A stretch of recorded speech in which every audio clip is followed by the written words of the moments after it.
Yo, Lito Lolo coming back down to earth here, and today I'm actually going to put my thinking cap on and actually provide you guys a video with a little bit more substance. I will be cosplaying as Max Weber or Auguste Comte or any famous sociologist that is probably dead, because I have found a consistent concern with the population and content creators, if you will. And it all started when I began to see a reoccurring theme with the streamer named Jynxzi. Now, if you've seen my videos, I have been a certified glazer of Jynxzi, making 2 videos of him in the last year and just giving him that Duke Dennis treatment because I thought he was genuinely entertaining and deserved his success. For anybody who doesn't know who Jynxzi is, he was the biggest streamer in the last year and even garnered the most subscriptions out of anybody during that time frame. Now, if you noticed, I said was as in past tense because he no longer holds that championship belt.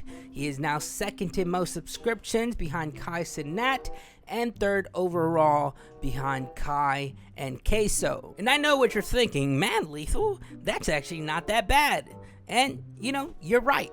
It's actually really good. He's still averaging over 48,000 viewers, which is more than a lot of streamers. Hell, if the chance of becoming a streamer is 0.01%, then he's in a league of his own with like 0.001%, because not even successful streamers will ever achieve what he has. That's how big of a gap it is. Fuck, I'm still glazing. I just caught myself right now. But anyways, the truth of the matter is that he dropped tremendously since the beginning of the year, where in the early months he was averaging 97,000 viewers, dropping as low as 49,000 as of recently. Now, what happened in the last 6 months to cause such an immediate and sudden downfall? Well, it could be an accumulative of different things. One of them being is that he is dating an OnlyFans model.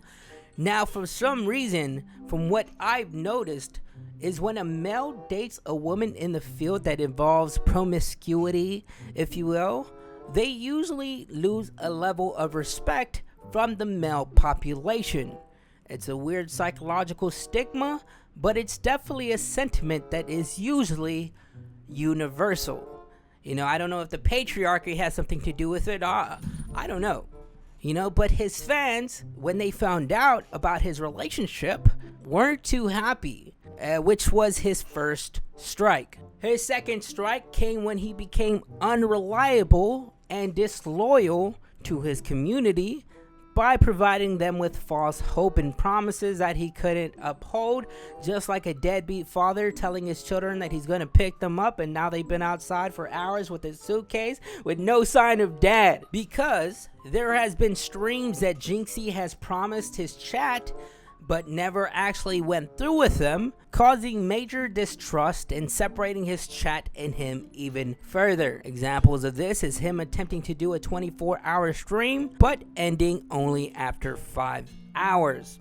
I am ending stream because I am a part-time fucking streamer, alright? Hey, listen, listen.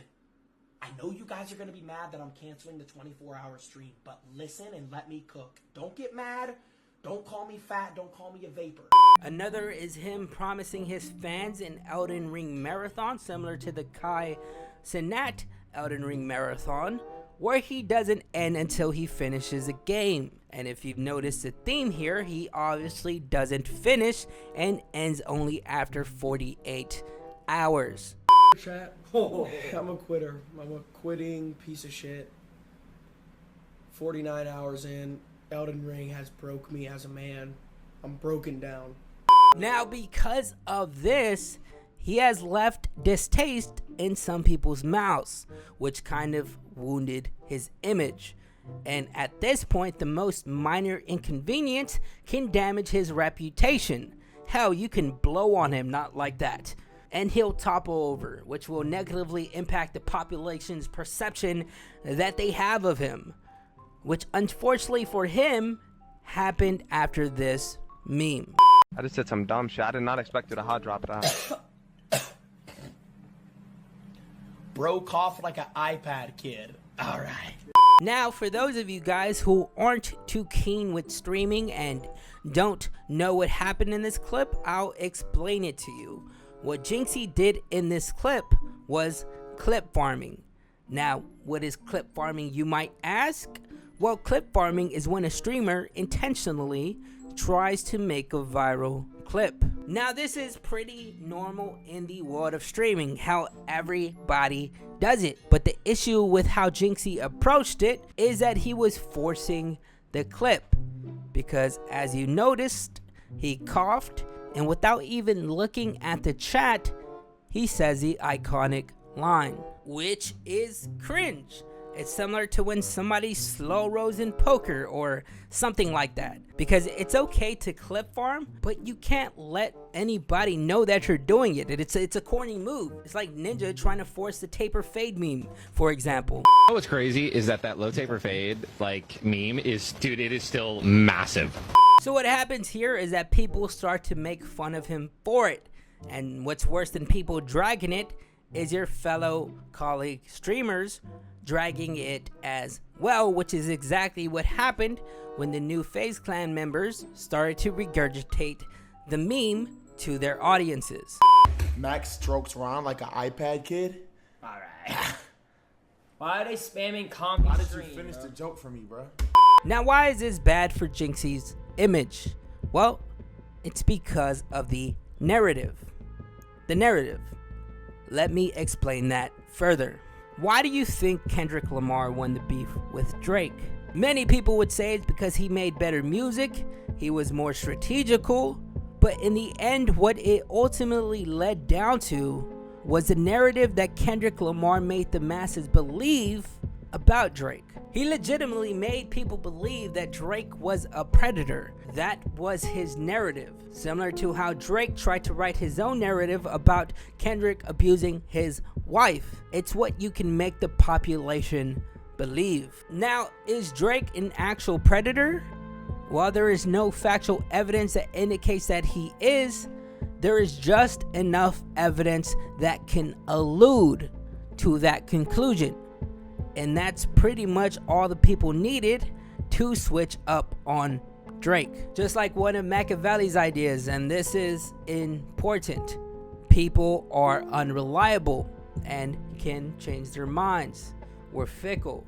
We can switch up in a second, especially when somebody doesn't cater to our desires and needs, and if somebody doesn't fit the social norms that the general population agrees with, well, then we shun that individual out. Green Goblin's speech in the Sam Raimi's Spider-Man films was pretty accurate when it came to the consensus of the population. In spite of everything you've done for them, eventually they will hate you. Narrative is important. How do people view you?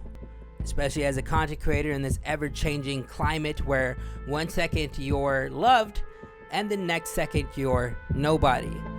What I've noticed is that a lot of TikTokers have a narrative and a story in their comments that is usually consistent. This creator named Zacharific, whose whole bit revolves around him memeing that he's a successful rich man that dates beautiful celebrities, will have comments in on the bit saying things on the lines of him being 6'6", how he has multiple cribs, and that he's dating Sydney Sweeney. Another creator, Joe Roth, who is a relatable skit content creator on TikTok, has a very positive comment section that has this consistent theme of him having a generational TikTok run and that he will never fall off. You will see these comments pretty consistently on every one of his videos in the last several months. It's this cooperation and this energy that allows his stocks to continue to rise. This is the type of comment section and community you want on TikTok. A community that revolves around a consistent joke that everybody is in on. That's the narrative. It allows everybody to be connected and together in collaboration to uplift the creator to new heights because of it. Now, if we look at Jynxzi's TikTok, it has been the opposite as of recently. His narrative and his comments are talking about his fall off and a recent collective insult that the online climate has creatively come up with, which is just put the fries in a bag, has been plaguing his TikTok page. Meaning, that Jynxzi's career is falling off so bad that he should start applying to his nearest fast food chain restaurant, which is not the outcome you want from the population. There is a connectivity in his comment section, but it is against him, unfortunately. And this is the reality that we live in. It's interesting to see the insensitivity of the online dissonance and how it operates. And this is what happens with the collective hive mind. Now, let me provide you with some studies about people and how they react in crowds that I've read in this book that I got from the Half Price bookstore. You are now less dumb. As the philosopher Terence McKenna liked to say, cultures are operating systems for our brains. The shared beliefs, values, and norms of your society are the software running in your head. Norms, though, have the most influence on your actions and thoughts. We like being accepted, so we follow these social norms.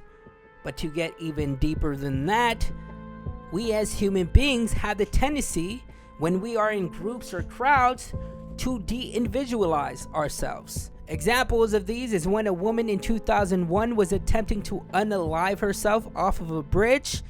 Angry commuters, instead of trying to assist the poor lady, were telling her to jump, bitch. Another example is when a 17-year-old in 2008 jumps off a parking garage in England, unaliving himself after the crowd were urging him to jump, on top of other insults. It's a strange phenomenon where it feels like because we can't be seen and we're like hidden from the world, all the dark sides of us start to come out.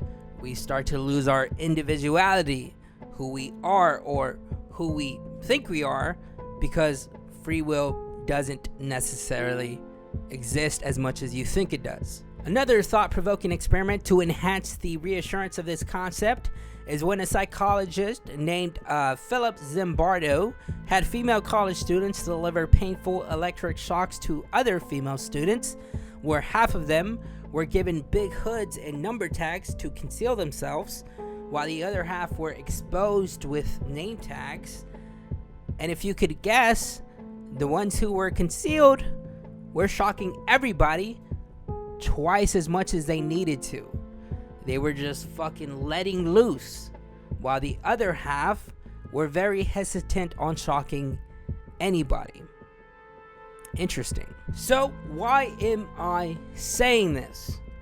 Well, we are basically hidden behind this computer. The reason we see so many bold comments on Reddit or on X is because of the fact that we can hide behind names like Frodo Get the Bag in 69. We don't give a fuck about people's feelings on here because they can't see us and we can't see them. It's like the meme where you have two dogs barking across a gate, but finally when they get to interact with each other, they turn pussy. This, on top of the social norms that we feel like we have to follow in order to be accepted, are reasons we get comment sections like Jynxzi's, where people are like preying on the downfall of certain content creators even though they don't deserve it. Like Dr. Disrespect, he deserves it. But Jynxzi, a 22-year-old early adult who still hasn't had it figured out yet and hasn't had his prefrontal cortex developed, come on, give me a break, dude. Now, is Jynxzi falling off? Well, based off his numbers, if that is considered falling off, then I hope we all fall off someday. Obviously he's not falling off, but if more bullshit stacks up against him, he might be cooked in a couple years' time. But he can always change his narrative. So from the time I made the original script to now, it has been about 2 weeks. Unfortunately, I live in the south of Texas, and we had a hurricane that basically took out our electricity for about a week. But during that time, specifically last Monday, there was groundbreaking news about a streamer named Sketch, in which he was exposed for having a gay OnlyFans once upon a time ago. And this is when the collective Hivemind can actually generate positivity. Now, why did this specific scenario go a different route in comparison to Jynxzi and other content creators? Well, initially, the reception when this came out was actually negative, where the discourse of the internet were calling Sketch slurs and basically making jokes about him because of this information. Luckily for Sketch though, he was able to make friends with people in the FaZe house over the last month who immediately defended him for his past history. This defense, along with the success that the FaZe boys and even Sketch have been having, caused an avalanche of good vibes from other clouded content creators like Valkyrie, Ludwig, and even Theo Vaughn, kind of outweighing the bad and his dark past. Now granted, a lot of these content creators have never met Sketch or have met him briefly, so this just showcases how powerful the Hivemind can be. And because of these creators and their high social status, it enables the rest of the online temperament to match that, because they don't want to be pushed out the circle, so they start to agree. But I guarantee you, if Sketch was getting shitted on for his past behavior, and if nobody came to his defense, it would have went a completely different direction, and Sketch might have no longer been on this earth with us at this very moment. So we're lucky that it went the way that it did. Anyways, back to my outro. Anyways, that's all from me. I'm off to another dimension. See ya.